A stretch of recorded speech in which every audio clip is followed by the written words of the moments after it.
काम कर रहा है बढ़िया। आज की इस बहुत ही महत्वपूर्ण गोष्ठी और पुस्तक लोकार्पण की हमारी अध्यक्ष, जो हम सबकी बहुत ही प्रिय हैं और जिनका जीवन एक बहुत लंबे समय से रचना धर्मिता से जुड़ा है और जिन्होंने अपनी लेखनी से हम सबका सम्मान बढ़ाया है,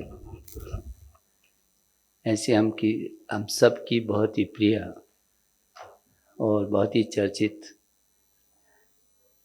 लेखिका आदरणीय ममता दीदी। हम सब लोग जिनकी एक बार नहीं कई बार ऐसे उत्सवों को आयोजित करने का जिनका मानस रहता है और सभी को किसी न किसी बहाने से जो एकत्रित भी करते हैं, और कभी कविता तो कभी कहानी तो कभी उपन्यास तो कभी संस्मरण, इन सभी विधाओं पर समय समय पर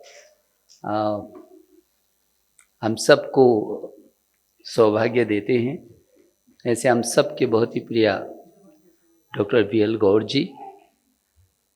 मुझे लगता है बी.एल. गौर जी के बारे में वो सरस्वती और लक्ष्मी देश और दुनिया में बहुत कम लोग हैं जो दोनों के साधक होते हैं और दोनों जिन पर बड़ी कृपा बरसाते हैं। उनमें देश और दुनिया में एक बी.एल. गौर साहब भी है।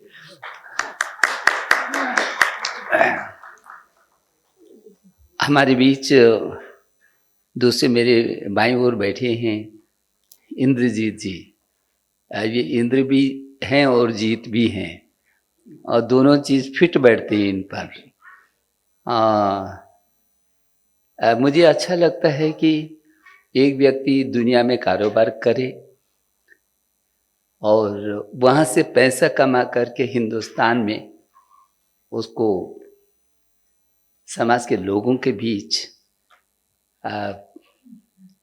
लगाए और बहुत सारे कल्याण कार्यक्रमों को करे। इसके लिए दिल भी चाहिए, मन भी चाहिए, विजन भी चाहिए, विशन भी चाहिए।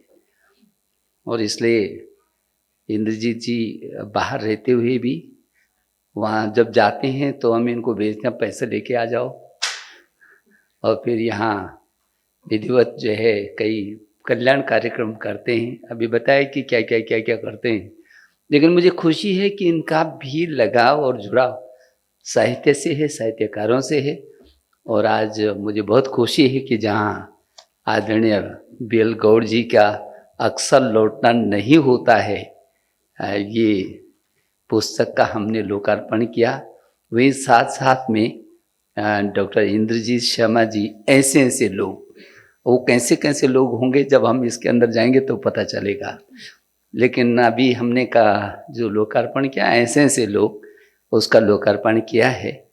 और अभी शायद एक अभिनंदन ग्रंथ जिसको डॉक्टर गौर साहब लिख रहे हैं, बहुत जल्दी वो भी प्रकाश में आने वाला है। तो हम आपको भी बहुत बधाई देना चाहते हैं, हमारी बहुत शुभकामनाएं हैं। आज के हमारे इस कार्यक्रम के अतिथि आदरणीय प्रोफेसर उमापति दीक्षित जी हैं।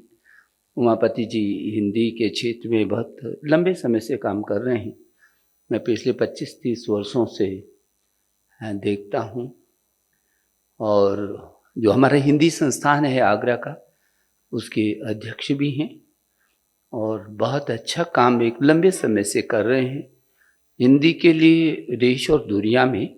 मुझे लगता है आपके संस्थान में लगभग 24-25-30 देशों के बच्चे लगातार हिंदी का अध्ययन कर रहे हैं।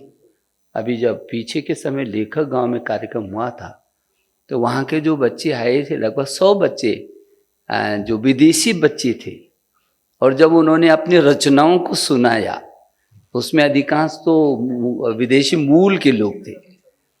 तो उस स्थान पर एक अच्छा कार्यक्रम आप कर रहे हैं, अच्छा मिशन को आगे बढ़ा रहे हैं, हिंदी को देश और दुनिया में स्थान दिला रहे हैं। तो आपका भी अभिनंदन करने के लिए मैं यहाँ पर आया हूँ। प्रोफेसर विकास शर्मा जी तो हमारे मित्र हैं, इनके भाई, बड़े भाई, छोटे भाई, 20 के भाई हैं शायद। छोटे भाई। ये सबसे छोटे हैं कुमार। तो वह आप 20 के हैं ना, संजय जी से भी बड़े हैं आप, तो आप 20 के हैं ना। हाँ, इसीलिए मैं कह रहा हूँ। तो ये बहुत अच्छे उपन्यासकार हैं, सभी लोग जानते हैं। शैलेंद्र सैल जी के बारे में बताएं, मुझे अच्छा लगा कि उस फोर्स में रहते हुए और ये लिखने में, इसलिए मुझे लगता है आदमी कहीं भी रहे लेकिन यदि उसकी छटपटाहट है तो वो अपना स्थान बना ही लेता है। हम आपको बहुत बधाई देना चाहते हैं, बहुत शुभकामना देना चाहते हैं। और कमलेश भट्ट जी, कमलेश भट्ट उर्फ कमल जी, तो अब मैं तो आजकल कमल के लिए काम कर रहा हूँ पूरा सुबह से शाम तक, बस वही मुंह में रहता है। तो आप भी कमल की तरह आपका रचना धर्मिता है और आपको भी बहुत अभिनंदन है। आपकी बहुत अच्छा आपका लंबा अनुभव रहा है और उसमें तमाम अभी आपकी 2 किताबें आपने मुझे दी हैं, बोलो भी नदी और अगर जंगल रहेंगे। यदि जंगल रहेंगे तो हम सब लोग रहेंगे, शायद यही आपका अर्थ होगा। बहुत अच्छा लिखा है। और विवेक गौतम जी के बारे में तो हम सभी लोग जानते हैं कि उद्भव संस्था के माध्यम से इनको जुनून के साथ काम करते हैं। सब लोग यदि छोटे छोटे ऐसे काम करते रहेंगे तो वातावरण बहुत बनता है और कोई ना कोई आदमी कुछ न कुछ करे। तो मैंने पीछे के समय में कई सालों से इनको कार्यक्रम में जाता रहता हूँ। तो वो उद्भव संस्था के माध्यम से इन नवोदित प्रतिभाओं को भी आगे लाते हैं। जो लोग स्थापित लेखक हैं उनका भी सम्मान करते हैं और एक नया परिवेश बनाते हैं। लिखने की छटपटाहट तो इनमें है ही, कई किताबें निकली हैं। पीछे मुझे लगता है कि मैं 20-25 साल से इनको जान रहा हूँ। तो ये बहुत अच्छा जुनून रहता है मन में इनके, कुछ ना कुछ करना है। तो हम आपको भी बहुत शुभकामना दे रहे हैं विवेक जी। और हमारे विज्ञान जी यहाँ पर हैं, उनका अभिनंदन किया गया। आपका मैं भी अभिनंदन करने के लिए आई हूँ। प्रेम भारद्वाज जी का अभिनंदन हुआ है, आपका भी बहुत स्वागत है। और शंभू जी हमारे पत्रकार मित्र हैं, आपका भी अभिनंदन हुआ है, हमको बहुत खुशी है। हमारे बहुत ही अभिन्न मित्र और जो देश और दुनिया में साहित्य के लिए जिनको मैं पिछले 30 साल से भी अधिक समय से साथ साथ हम चले आ रहे हैं, ऐसे मेरे मित्र प्रोफेसर नवीन चंद्र लोहनी जी भी यहाँ पर हैं, जो प्रोफेसर हैं, विभागाध्यक्ष भी रहे हैं मेरठ में। और मुझे लगता है कि दुनिया के कई देशों में हिंदी के काम के लिए कई महीनों तक, कई वर्षों तक भी रहे हैं। और आपकी कहानियों को हम तब से, वो कई वर्ष हो गए जब हम दिल्ली बीच में आकर के गाजियाबाद, तो कई बार अब वो अवसर याद आते हैं कि जब आपने कहा ना केवल चाय पी के जाओ और पता चला वहाँ सारे कवि इकट्ठा हो रखे हैं। और आते जाते वक्त तो आपकी छटपटाहट को भी मैं समझता हूँ, मैंने बहुत गहराई से आपको भी पढ़ा है। मैं आपका अभिनंदन भी कर रहा हूँ। और आज ऐसे अवसर पर जब मैं आया तो दिव्या जी को देखा, ये सच में ही दिव्य हैं। एक बार जोरदार तालियों के साथ अभी का, कुछ लोगों ने ताली नहीं बजाई, मैं उनको कहना चाहता हूँ कि दिव्या जी देश से दूर रहते हुए जो हम हिंदुस्तान में नहीं कर रहे हैं उसके कई गुना ज़्यादा ये लंदन में कर रहे हैं। इसलिए जोरदार तालियों के साथ दिव्या जी का हम अभिनंदन कर रहे हैं। और मैंने देखा हर जगह रहती है। और दिव्या जी के साथ साथ जय वर्मा जी को हम सब लोग जानते हैं, कितना लिखती हैं ये, और तब से लगातार जो है और हर जगह उपस्थित रहती हैं। दुनिया में हिंदी का जहाँ भी कार्यक्रम होता है वहाँ दिव्या माथुर जी और जया जी कहीं ना कहीं दिखती है। तो बहुत बड़ी बात है। पीछे के समय जब लंदन में कार्यक्रम हुआ था तब दिव्या जी के, जबकि इनका स्वास्थ्य बहुत खराब था और लगभग 50 देशों के, दिव्या जी 50 देशों के लोग रहे होंगे, तो बहुत ही अद्भुत कार्यक्रम था। शायद 2 साल हो गए होंगे, 2-3 साल हो गए पहले। अद्भुत कार्यक्रम था। और तमाम देशों के लोगों ने जिस तरीके से सृजन का वातावरण वहाँ बना, तो मुझे अच्छा लगा कि देश से दूर, इतनी दूर रहने के बाद भी जो हिंदी के प्रति प्रेम है, लगाव है, जुड़ाव है और विपरीत परिस्थितियों में भी काम करने का जो मादा है, क्योंकि बहुत कठिन परिस्थिति में ये उस समय थी, तबीयत अचानक बहुत खराब हो गई थी। उस स्थिति में भी पूरा का पूरा लोग, मैं देख रहा था कि लोग समझा रहे थे कि नहीं आप थोड़ा सा आराम करिए, और इनके मन में था कि आराम कहाँ करना है, अभी तो इसको सफल बनाना है। तो बहुत अच्छी बात है। और अभी जया जी को हमने अभिनंदित किया साहित्य अकादमी में, इनके पुस्तक को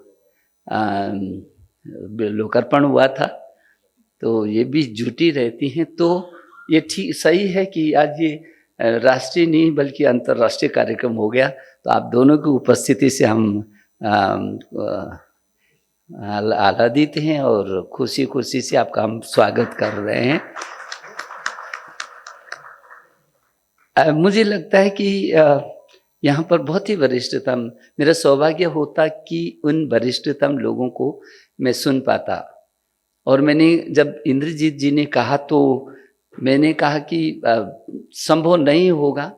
उन्होंने कहा कि गौड़ जी ने कि चाहे 1 मिनट के लिए आए, और मैं समझ सकता हूँ कि राजनीतिक लोगों के बारे में क्या धारणा होती है, और मैं बचता हूँ इससे कि मुझे क्योंकि यदि मैं भी उधर बैठूं कोई आता तो मुझे भी बहुत खराब लगता है। वे अपनी बात बोल के चले गए और हमको सुना ही नहीं, तो क्यों आ रहे हैं? तो अब कई बार व्यवस्था ही है। तो मैंने मना करने के बाद भी फिर मेरे मन में आया कोई बात नहीं, आपसे तो मैं क्षमा मांग लूंगा, लेकिन मेरा मन करेगा कि इन दो को बधाई दे करके तो मैं आऊं, इसलिए मैं इस कार्यक्रम में सब आए ही आया। लेकिन मुझे लगता है कि जितने भी हमारे रचनाकार, हमारे कविगण यहाँ पर आए हैं, बहुत ही वरिष्ठतम हैं, और मैं सौभाग्य ले लूँगा, इनसे CD लूँगा और ज़रूर मैं सुनूँगा, और मुझे खुशी होगी। लेकिन मैं आपका अभिनंदन करने के लिए आया हूँ। मैं ये कहने के लिए आया हूँ कि अच्छी बात ये है कि जब हम अपनी रचना को बाहर निकालते हैं और दूसरों तक जाती है, और उसमें कुछ भी यदि परिवर्तन होता है तो वही हमारी सफलता होती है। और अनवरत जब हम लिखते हैं, हम इसलिए नहीं लिखते हैं कि कोई पढ़े या कोई हमारी पीठ थपथपाए या हमारा अभिनंदन करे। हमारे अंदर जो आग है, जो हमारे अंदर की छटपटाहट है, जो हमारी पीड़ा है, जो वो वेदना को शब्दों का रूप लेने के लिए तड़फ है, जब वो बाहर निकलती है तो जरूर करके एक तो अपनी संतुष्टि होती है, और दूसरे में वो हमारी संतति होती है जो भविष्य के काम के लिए आज नहीं तो कल आएगी। किसी न किसी रचना को कोई ना कोई व्यक्ति अपना पाथेय बनाता ही बनाता है, क्योंकि समाज में परिस्थितियां सबके अलग अलग हैं। जो जिन परिस्थितियों संकटों से जूझता रहता है, उस समय उसको किसी न किसी कवि की, किसी न किसी कहानीकार की, किसी न किसी उपन्यासकार की, जो उपन्यासों के, कविताओं के या कहानियों के अंश हैं, उसको ताकत देते हैं, उसको दिशा देते हैं, उसका सामर्थ्य बढ़ाते हैं, वो उसको खड़े होने के लिए प्रेरणा देते हैं। और यही मुझे लगता है जब हम भी अपने जीवन के अंदर जब कभी न कहीं भटकाव होता है, तब कहीं ना कहीं उस जिससे हम अपने जीवन से प्रभावित होते हैं, चाहे वो हमारा कोई इष्ट ही क्यों ना हो, देवता ही क्यों ना हो, लेकिन कहीं ना कहीं किसी केंद्र पर आकर के हम खड़े हो जाते हैं। तो मुझे लगता है कि ऐसे वक्त पर जब पूरी दुनिया में इस समय मानवता को लेकर के जो परिस्थितियां हैं, जो सारी दुनिया का वातावरण है, उन वातावरण में आज हिंदुस्तान की जिम्मेदारी ज्यादा बढ़ गई है।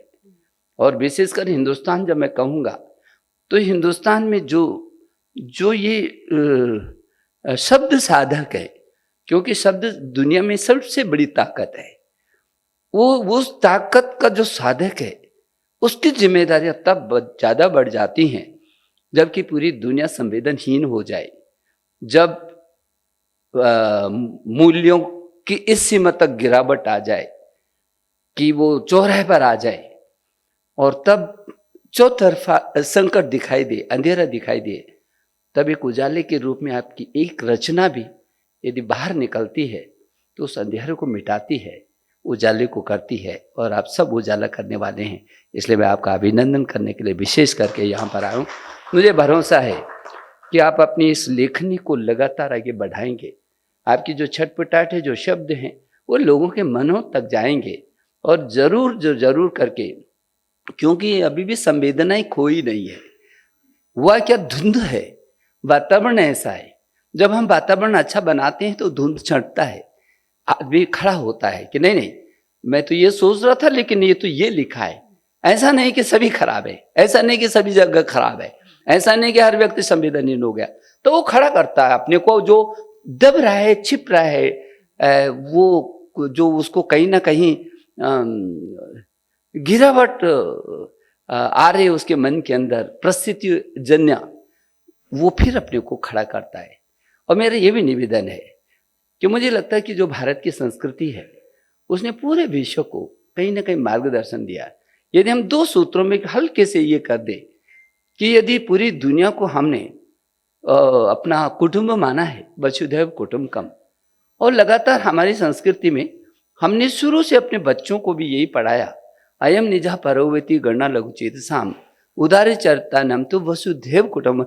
यदि वसुधा को हम कुटुंब मान रहे हैं तो उस कुटुंब में आ रही किसी भी प्रकार की बुराई को दूर तो करना पड़ेगा।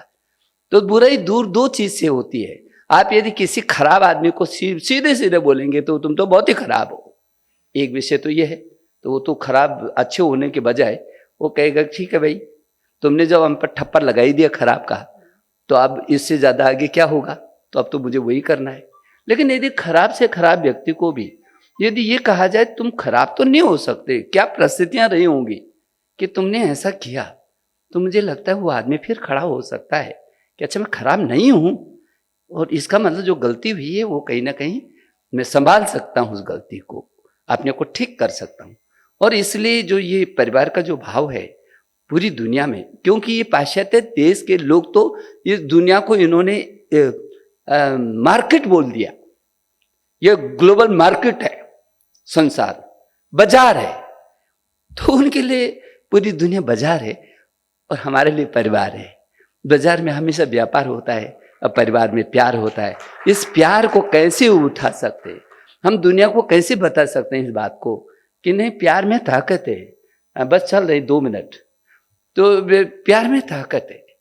और हम यदि उसको उजागर करेंगे कहानियों के माध्यम से, कविता के माध्यम से, अपने गीतों के माध्यम से, तो मुझे लगता है कि मानवता के लिए हम बहुत बड़ा काम करेंगे। दूसरा, हम हमेशा, अच्छा और खराब भी होता है, यदि किसी के यहाँ मृत्यु भी हो जाती है तब भी बोलते हैं सर्वे भवन्तु सुखिनः, कोसते नहीं है भगवान को या समाज को, तब भी उस समय भी सर्वे भवन्तु सुखिनः सर्वे सन्तु निरामय की बात करते हैं।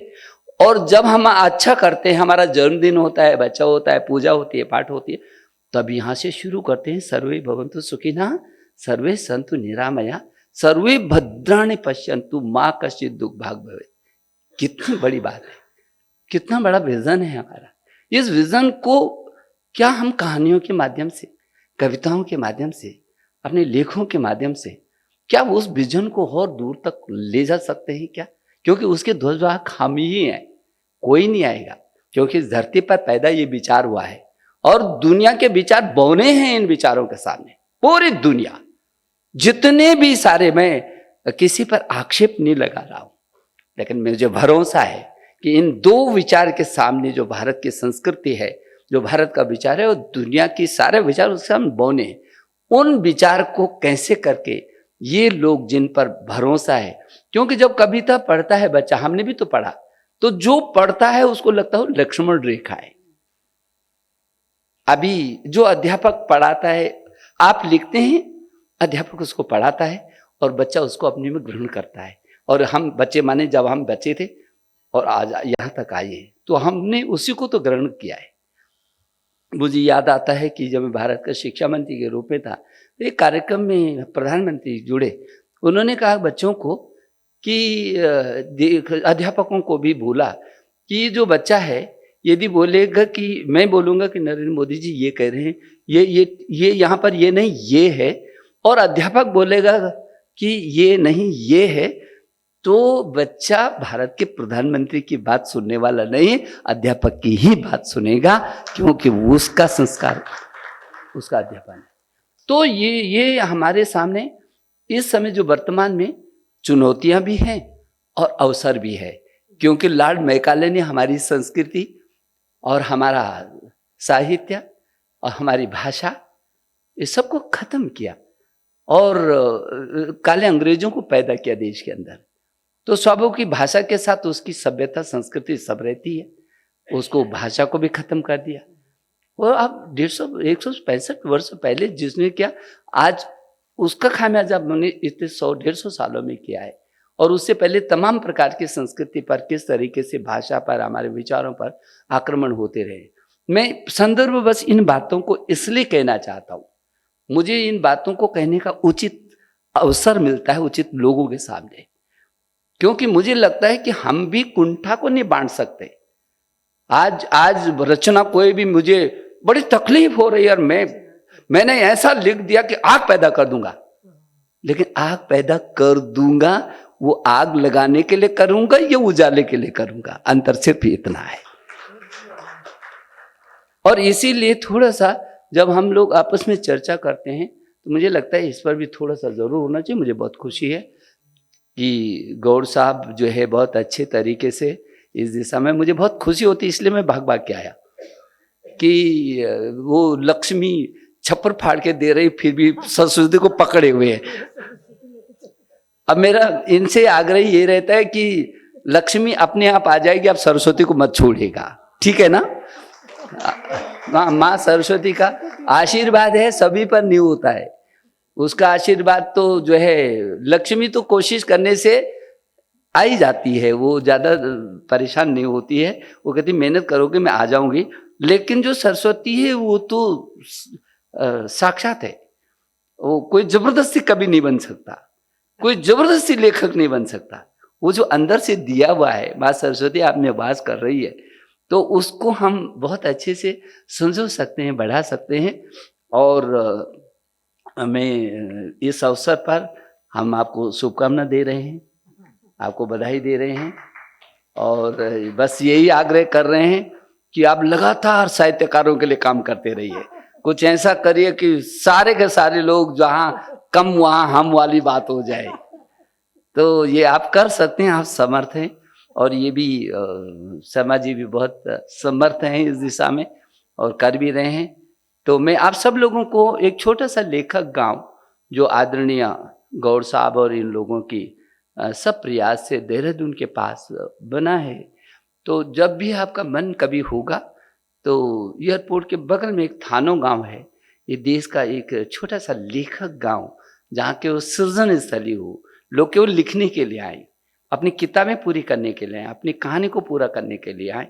और यदि ईश्वर न करे ऐसी परिस्थिति हो कि यदि कोई श्रेष्ठतम लेखक देश का उसको दर भटकने की ऐसी परिस्थिति आए, तो वो उस गांव में रहकर जीवन के अंतिम क्षण स्वाभिमान और सम्मान पूर्वक गुजार सके, उसके लिए वो लेखक गांव वहाँ देहरादून में स्थापित है। तो जब भी आए आप, जया जी आई हैं, वो आए हैं इधर, तो सभी लोग आए हैं, तो वो आपका गांव है। और जब भी आपको ऐसा सृजन की दिशा में मन हो आपका, तो आप जरूर उस लेखक गांव में जाएं। और मुझे क्षमा के साथ कि मैं आपको सुन नहीं पाया, और मैं इनको बधाई देकर के आपका अभिनंदन करता हूँ। बहुत बहुत धन्यवाद, नमस्कार। अगर आप ये वीडियो YouTube पर देख रहे हैं तो हमारे चैनल को सब्सक्राइब करें और बेल आइकन को दबाना ना भूलें। अगर आप Facebook पर ये वीडियो देख रहे हैं तो हमारे पेज को लाइक करें।